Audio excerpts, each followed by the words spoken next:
এখনো তেজ বেশি তো এই জন্য এত গরম গরম কথা। তোমার তেজ একটু কমায়া দেই বলে দিছে, জিন্দান খানায় নিয়ে বন্দি করো, খানা দানা বন্ধ, একটা দানা খাইতেও দিবা না আর এক ফোঁটা পানিও পান করতে দিবা না।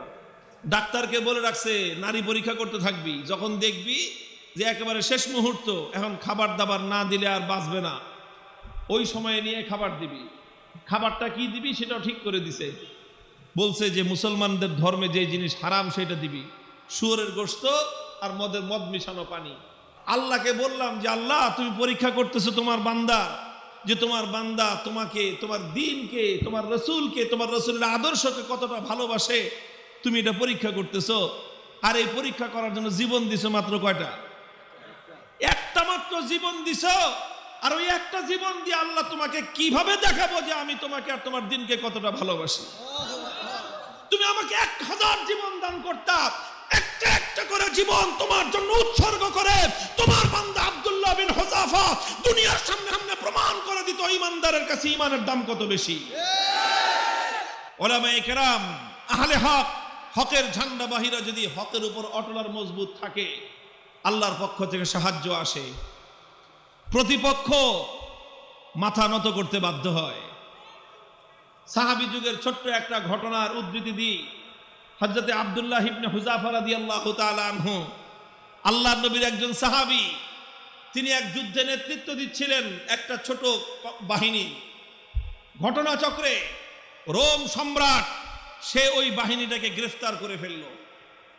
আল্লাহর নবীর সাহাবী আব্দুল্লাহ বিন হুযাফা রাদিয়াল্লাহু আনহু সহ প্রায় 50 জনের মুসলমানদের একটা কাফেলা বন্দী হয়ে গেল।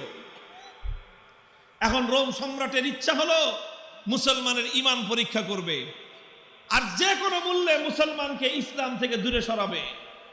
এই জন্য প্রথমে আব্দুল্লাহ বিন হুযাফাকে ডেকে নিয়ে অফার দিল, অফার, লোভ দেখাইলো, বলল তুমি ইসলাম গ্রহণ করো, বিশাল অপ্রতিরোধ্য বিশাল সাম্রাজ্য, পৃথিবীর সুপার পাওয়ার রোম সাম্রাজ্যে তোমাকে বিশাল বড় ক্ষমতাবান পদ দিয়ে দিব, মন্ত্রিত্ব দিয়ে দিব, আর আর তোমাকে আমার মেয়ে বিয়ে দিয়ে দিব।